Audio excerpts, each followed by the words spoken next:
नमस्कार, मैं हूं मनीष मासूम और आप देख रहे हैं खबरें अभी तक। बहुत स्वागत है आपका हमारे इस कार्यक्रम में, जहां पे हम सीधी बात करते हैं। सीधी बात करेंगे आज हमारे साथ सुदेश अग्रवाल जी हैं, समस्त भारतीय पार्टी के अध्यक्ष। आपका बहुत स्वागत है सर, नमस्कार। और सबसे पहले मैं आपको ये बता दूं कि हरियाणा की राजनीति कितनी विचित्र है। हरियाणा की राजनीति में कब क्या हो जाए हम आश्चर्य में पड़ जाते हैं कि आखिर ये हो क्या रहा है हरियाणा की राजनीति में। आजकल हवा में बातें तैर रही हैं कि महागठबंधन बन रहा है, और महागठबंधन के हिस्से कौन कौन होंगे ये भी हम आपको बता दें। महागठबंधन में एचजेसी, साथ के साथ आपको बता दें जन चेतना पार्टी, इसके अलावा बीएसपी और एक और प्रमुख पार्टी का नाम चल रहा है, वो है समस्त भारतीय पार्टी। समस्त भारतीय पार्टी से हमारी बातचीत हुई है, उसने हमेशा इनकार किया है कि जो मौजूदा सिस्टम है उसको वो स्वीकार नहीं करती है, क्योंकि उसमें बहुत सारी खामियां नजर आती है। लेकिन समस्त भारतीय पार्टी का नाम क्यों आ रहा है, ये बड़ा सब्जेक्ट है, बड़ा सवाल है। इसी सवाल का जवाब लेंगे हम समस्त भारतीय पार्टी के अध्यक्ष से, जो हमारे साथ हमारे स्टूडियो में मौजूद हैं। बहुत बहुत धन्यवाद मनीष जी। और कैसे हो रहा है, पूरा सवाल आपने समझ लिया होगा। देखिए कि जो अखबारों के माध्यम से आज जो खबर लगी है कि जिसमें ये कहा गया है कि समस्त भारतीय पार्टी को महागठबंधन में लाने की तैयारियां हो रही हैं। इसका मतलब कि जो 3 पार्टियों के आपने नाम लिए हैं, वो शायद ये सोच रहे हैं कि भी समस्त भारतीय पार्टी को भी इस गठबंधन में लाया जाए। जाहिर सी बात है कि वो यही सोच रहे हैं कि भी इससे पॉजिटिविटी आएगी, तभी तो लाएंगे पार्टी को गठबंधन के। नहीं तो गोपाल कांडा जी के बारे में लिख दिया है कि भी उनके लिए जगह नहीं है। लेकिन जो मुझे आश्चर्यजनक जो बात है, ये क्यास जो है कोई भी लगा सकता है, कोई भी कह सकता है, इसमें कोई आपत्ति ज़्यादा नहीं होती है। राजनीतिक गलियारों में चर्चाएं चलती रहती हैं। लेकिन जो मुझे आपत्ति, जो समस्त भारतीय पार्टी को आपत्ति है, वो ये है कि उन्होंने कहा कि हम दिल्ली में मीटिंग में मौजूद रहे, पूरा दिन चर्चाएं चलती रही, हमारे साथ हमारे जो पदाधिकारी भी हैं उस मीटिंग में मौजूद रहे। तो ये एक बहुत ही मुझे बेबुनियाद सी बात लगी, जो बिल्कुल सच्चाई में नाम मात्र की इसकी कोई चीज़ नहीं है। क्योंकि मैं तो बुढ़ेड़ा गांव के अंदर मीटिंग कर रहा था, वहाँ पे पब्लिक मीटिंग बुढ़ेड़ा गांव में कर रहा हूँ। पूरे दिन की ये कयास लगाए गए कि हम वहाँ पर चर्चा कर रहे हैं, सीटों का बंटवारा हो रहा है, सीटों के बंटवारे में समस्त भारतीय पार्टी 3-4 सीटों पर लड़ेगी, जबकि हम 43 सीटें तो हम घोषित कर चुके हैं। तो ये कुछ मुझे समझ नहीं आया मनीष जी कि ये मेरे लिए शायद इस किस्म की राजनीति नई है। क्योंकि मैं सीधी राजनीति करता हूँ और जनता के हित की राजनीति करता हूँ। स्वार्थ की राजनीति ना ही मेरा मिशन है और ना ही मैं इसके लिए आया हूँ। जो सब काम करने के लिए सब कुछ छोड़ छाड़ के आज राजनीति के अंदर जो मेरे कदम बढ़े हुए हैं, वो इसलिए कि हम प्रदेश की, देश की जनता के हित के लिए हम काम करें और प्रदेश की व्यवस्थाओं को बदलने के लिए काम करें। प्रदेश से तो हमारी शुरुआत है, लेकिन हमारा मिशन जो है इसको देश में, पूरे देश के अंदर ले जाने का है। और दुख तब होता है जब ऐसी बातें जो हैं उठती हैं जो जिनका कोई आधार नहीं है, तो बहुत दुख होता है। लेकिन इसके पीछे वजह क्या मानते हैं आप? आपने क्लियर कर दिया कि आप एक गांव में थे, पार्टी के लिए गए हुए थे, प्रचार कर रहे थे, अपनी नीतियों को बता रहे थे लोगों को जी। इधर खबर लगी है, चर्चा चल रही है कि आप दिल्ली में मौजूद थे जी। आश्चर्य में मेरे समेत कई लोग पड़ गए जो आपसे खबरों के सिलसिले में बातचीत करते रहते हैं कि भाई ये कैसे पॉसिबल है। देखिए कि इसके अंदर मैं एक चीज़ और कहना चाहता हूँ कि हमारी शुरू से ये नीति रही है, जिसको मैंने बार बार कहा है और 2009 से कह रहा हूँ, अभी से नहीं कह रहा हूँ, इसको मैंने बार बार कहा है कि विचारधारा अगर एक है तो 2 पार्टियां क्यों, और अगर 2 पार्टियां हैं तो फिर गठबंधन क्यों। तो गठबंधन स्वार्थ के लिए, जो मैंने देखा है आज तक जितने भी गठबंधन मैंने देखे हैं, वहाँ पे जनता के हित की कोई बात नहीं करता है।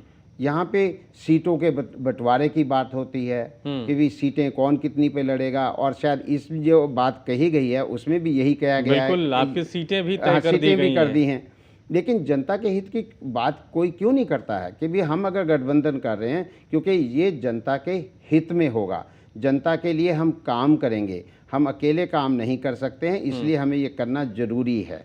और जो भी आएगा, जितनी भी जो सीटें जीत जाएगा उन सीटों से काम करेंगे, लेकिन ऐसी बात कोई करता नहीं है, बड़ा दुख होता है हमें। वैसे सुदेश अग्रवाल के मीटिंग में गए बगैर उनकी पार्टी के लिए सीटें तय कौन कर रहा है?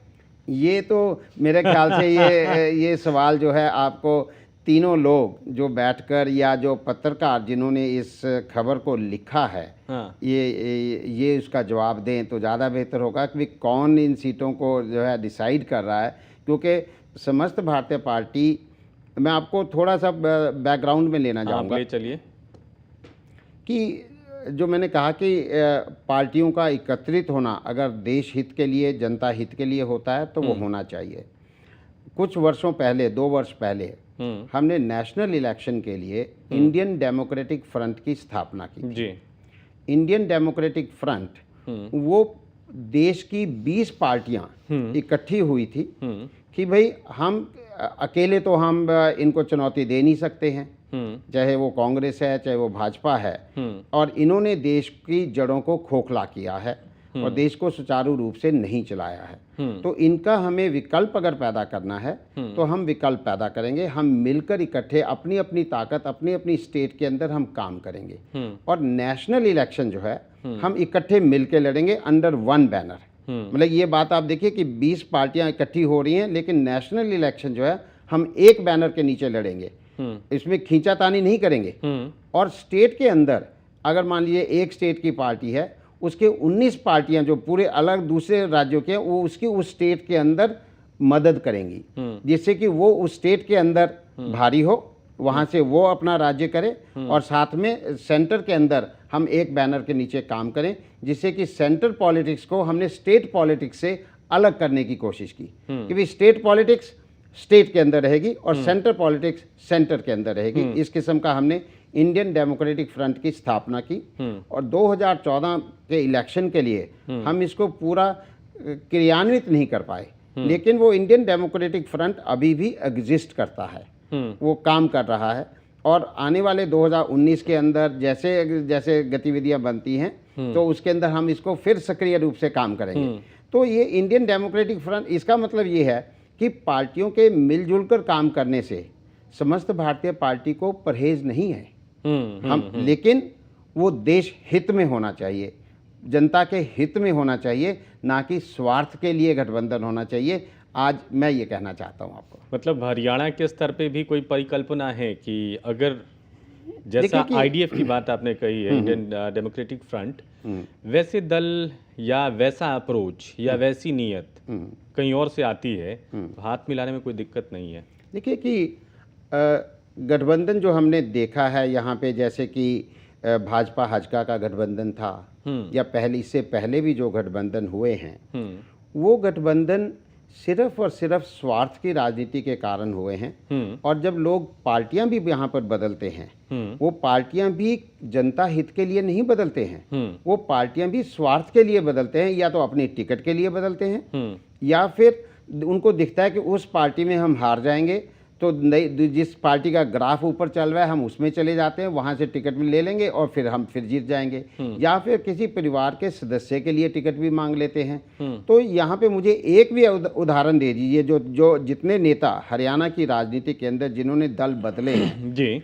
उन्होंने जिस नई पार्टी में गए हैं, जब वो क्या उन्होंने जनता के लिए कोई मांग रखी कि जनता के लिए उस पार्टी को ये करना होगा तब मैं आपकी पार्टी में आऊँगा? उन्होंने जनता के फायदे के लिए कोई मांग नहीं रखी, अपने फायदे की बात सोची। उन्होंने अपने फायदे की बात की है कि मुझे टिकट मिलेगी, मेरे पास इतना मेरा पीछे समूह है, मैं दक्षिण हरियाणा के अंदर मेरा प्रभाव है, मेरा उत्तरी हरियाणा के अंदर प्रभाव है, मेरा इस क्षेत्र के अंदर प्रभाव है, या कहीं भी प्रभाव है।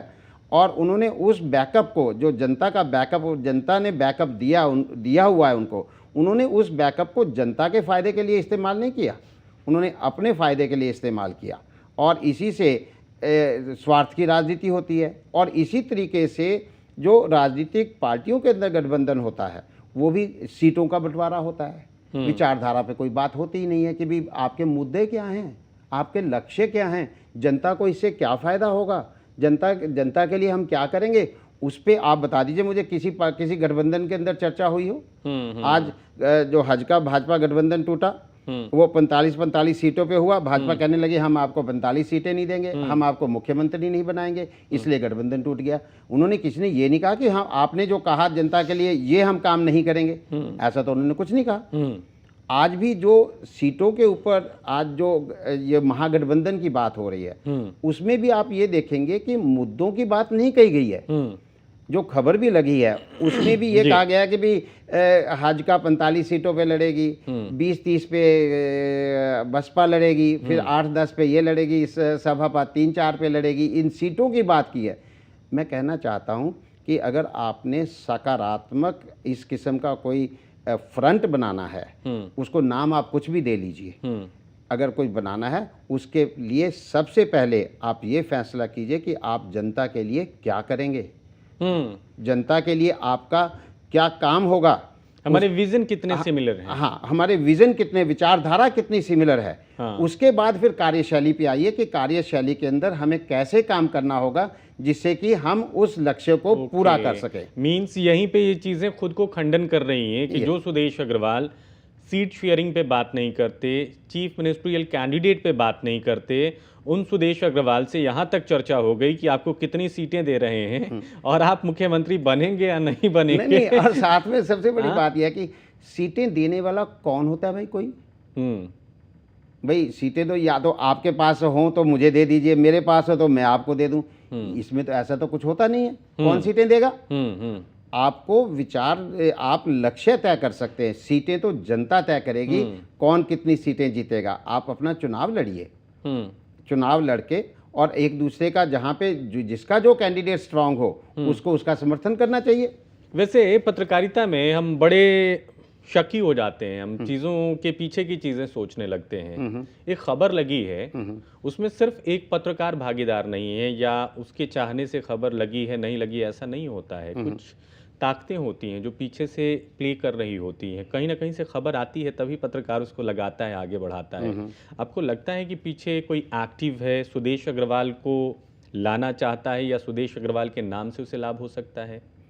देखिए कि मैं इसके बारे में मैंने कहा ना कि मेरा अनुभव इस किस्म की प्लांटेशन स्टोरीज़ के अंदर ज़्यादा नहीं है, लेकिन मैं डेफिनेटली ये ज़रूर सोच सकता है कि पार्टी के अंदर कि जैसे पत्रकार जो हैं वो सोचते हैं कि भी ये बेबुनियाद खबर लगी कैसे, और लगी बिना बात के बात नहीं होती है। बात कहीं से चलती है तभी बात बेबुनियाद के लगी कैसे, क्योंकि या तो मैं वहाँ पे गया हूँ या उसके नज़दीक भी हूँ, कहीं पे किसी ने मुझे देखा हो कि कहीं एंटर करते देखा हो, फिर कहीं पत्रकार जो है या सुनी सुनाई बात पे पत्रकारिता की ये भी जिम्मेदारी बनती है कि अगर ऐसी खबर लिखनी है तो आप उनसे पूछ तो लीजिए कि जी अग्रवाल साहब आपके तो विचार ऐसे हैं, आप वहाँ पे क्या कर रहे थे। तो आज शायद ये भी पत्रकारिता का होना चाहिए कि उनसे उसको वेरीफाई किया जाए कि क्या वहाँ पर आप थे, ऐसी संभावना आई है, ऐसी खबर आई है, आप बताइए कि क्या सच्चाई क्या है, तो हम बता देते कि भी सच्चाई ये है। लेकिन हरियाणा की राजनीति के अंदर देखिए, हरियाणा की राजनीति जो है सभी दलों के लिए एक बहुत ही असमंजस का सिचुएशन जैसी जो है वो बनी हुई है। मैंने शुरुआत थी इसी से वो शुरुआत हुई है। देखिए कि आज हजका की या जन चेतना पार्टी की या इनकी स्थिति ऐसी है कि विचारिक रूप से तो ये इतने ज़्यादा स्ट्रांग है नहीं, या तो विचारिक रूप से इतने ज़्यादा स्ट्रांग हो, ये जोड़ तोड़ की राजनीति के अंदर कहीं ना कहीं अपना काम करते रहते हैं और शायद इनका एक्सपीरियंस भी ऐसा ही रहा है। हम कहते हैं कि आप इस जोड़ तोड़ की राजनीति को छोड़कर विचारिक राजनीति कीजिए, जनता आपका साथ देगी, जनता आपके साथ खड़ी होगी। और इस किस्म की राजनीति समस्त भारतीय पार्टी का हमेशा कहना है, हमारे जो विचार हैं, मैंने पहले भी कहा इसी शो के अंदर आपके साथ कहा है कि जो हम किसी के साथ भी चलने को तैयार हैं, जो हमारे विचारों के साथ है, हम विचारिक रूप से एक हैं, तो हम जो हमारे साथ आ सकता है हम साथ चल सकते हैं, उसमें कोई समस्या नहीं है। लेकिन उद्देश्य साफ होना चाहिए कि हमें जनता के लिए काम करना है, जनता हित के लिए काम करना है, प्रदेश के विकास के लिए काम करना है। फर्क नहीं पड़ता है कि वो एचजेसी के लोग हैं या जनचेतना के लोग हैं या बीएसपी के लोग हैं, कोई भी है, अगर वो सही मन से आते हैं तो लक्ष्य तो एक ही है। देखिए मैं आपको बताता हूँ, हमारे ऊपर ये इल्ज़ाम लगा कि भी हमने लोकदल को समर्थन क्यों दिया लोकसभा के अंदर। ये इल्ज़ाम लगा कि भी वो पार्टी किस किस्म की पार्टी है, उनकी छवि कैसी है, आपने कैसे उनका समर्थन किया। भाई हमने कहा कि भी अगर कोई इंसान या कोई पार्टी अच्छा काम करनी चाहती है, उसकी कैसी भी छवि रही हो, लेकिन अब वो अच्छा काम करना चाहते हैं, हमें उसके मौका क्यों नहीं दिया जाना चाहिए। और अगर बाद में वो प्रूव गलत होते हैं तो फिर तो आप पोजीशन ले सकते हैं। और अगर वो लिखित में आपको देखिए एफिडेविट देते हैं, एक एमओयू साइन करते हैं, आप उनकी नीयत पे शक कैसे कर सकते हैं। और उन्होंने उन मुद्दों को, मैं आपको ये बताना चाहता हूँ कि दुष्यंत चौटाला जी ने, जिनका कि उस हमने लोकसभा के अंदर समर्थन किया, उन्होंने उन मुद्दों को जिनको हमने लिखा है, उन्होंने अपने मैनिफेस्टो के अंदर प्राइम मुद्दे बनाया है। उनको संसद के अंदर उस SYL कैनाल के मुद्दे के ऊपर आवाज़ उठाई है। और हम उनको चेताते रहेंगे कि आप पंजाब के साथ आपका समझौता है, पंजाब के मुख्यमंत्री आपके यहाँ पर आकर प्रचार प्रसार करेंगे, अगर आप SYL कैनाल के मुद्दे के ऊपर आप उनसे अपनी बात को नहीं मनवाते हो तो इसका मतलब उनकी नीयत के अंदर भी खोट है। तो हम किसी को छोड़ेंगे नहीं। समस्त भारतीय पार्टी मुद्दों की लड़ाई लड़ती है, असूलों की लड़ाई लड़ती है, जनहित के अंदर काम करना चाहती है। और किसी के साथ भी, चाहे कोई भी हो, हम अगर जनहित के अंदर है, हम ओपन हैं, हम बातचीत कर सकते हैं। हाँ, यहाँ पे बात विचारधारा की है, यहाँ पे बात जोड़ तोड़ की नहीं, जोड़ तोड़ की नहीं है। खैर आगे बढ़ते हैं। आपने 43 सीटों पे अपने उम्मीदवारों का ऐलान कर दिया है, उसके बाद ऐसी खबर आती है, ये भी अपने आप में हैरत में डालने वाली बात है। बिल्कुल सही बात है, ये बिल्कुल हैरत अंगेज बात है। देखिए कि सभी पॉलिटिकल पार्टीज़ को हमारे बारे में पता है, और जो ये महागठबंधन की बात करते हैं उनको तो खास तौर पर पता होगा कि हमने 43 सीटें घोषित कर दी हैं, फिर 3 और 4 सीटों की बात कैसे कर सकते हैं। जी हाँ। और न्यूज़पेपर वाले भी कैसे लिख सकते हैं, क्योंकि उनके अखबार में खुद खबर लगी हुई है कि हमने 43 सीटें घोषित कर दी। तो यहाँ पे कहीं ना कहीं कुछ ना कुछ तो गड़बड़ है। लेकिन समस्त भारतीय पार्टी अपने विचारों पर अपने बिल्कुल दृढ़ है और विचारधारा के साथ काम कर रही है। और ये जो मतलब कि महागठबंधन की बात है या कोई भी साथ चलने की बात है, समस्त भारतीय पार्टी प्रदेश हित के लिए, जनता हित के लिए जो भी करना हो हम करने को तैयार है। किनके एंड से गड़बड़ है उसकी तहकीकात तो हम करेंगे ही। हम ये जानना चाह रहे थे कि समस्त भारतीय पार्टी के एंड से कोई गड़बड़ तो नहीं है, जिसको कि आपने क्लियर कर दिया है। 43 उम्मीदवार आपके मैदान में हैं, आप के और उम्मीदवार आने वाले हैं, जैसा कि आपने बताया कि 90 सीटों पे आप चुनाव लड़ेंगे। कुछ और पार्टियों ने ताल ठोक दी है, 43 पे वो भी आ गए हैं। आपके यहाँ से अभी कोई शोरगुल हमें सुनाई नहीं पड़ी है, लेकिन उधर बड़ा हंगामा हो रहा है, एक दिन नहीं बीता, 48 घंटे भी नहीं हुए। देखिए कि जो आप 43 सीटें भाजपा ने भी घोषित कर दी हैं, जो इत्तेफाक की बात है कि उनकी हमारी 43 उनकी भी 43, इत्तेफाक की बात है ये तो। लेकिन आप ये देखिए कि समस्त भारतीय पार्टी की सीटें डिक्लेरेशन के ऊपर कोई शोरगुल नहीं है। वो इसलिए कई कारण हो सकते हैं उसके, लेकिन यहाँ पर जो भाजपा के अंदर जो हो रहा है वो इसलिए हो रहा है कि यहाँ पर ये लोग बहुत से लोगों को उम्मीदें बांध देते हैं। और वहाँ पर बाहर से लोग जितने आए हुए हैं जो कि भाजपा के अंदर अभी अभी एंट्री कर गए हैं, और कईयों को मतलब कि एक एक सीट के ऊपर, मतलब किसी को ये नहीं कहते कि आपको नहीं मिलेगी, नहीं जी आप भी जोर लगाइए, आप भी जोर लगाइए, आप भी जोर लगाइए, आप भी जोर लगाइए, आपको भी मिल सकती है, आपको भी मिल सकती है। तो मैं इस नीति को कोई ज़्यादा अच्छा नहीं मानता हूँ, ये पार्टी के लिए भी घातक होती है।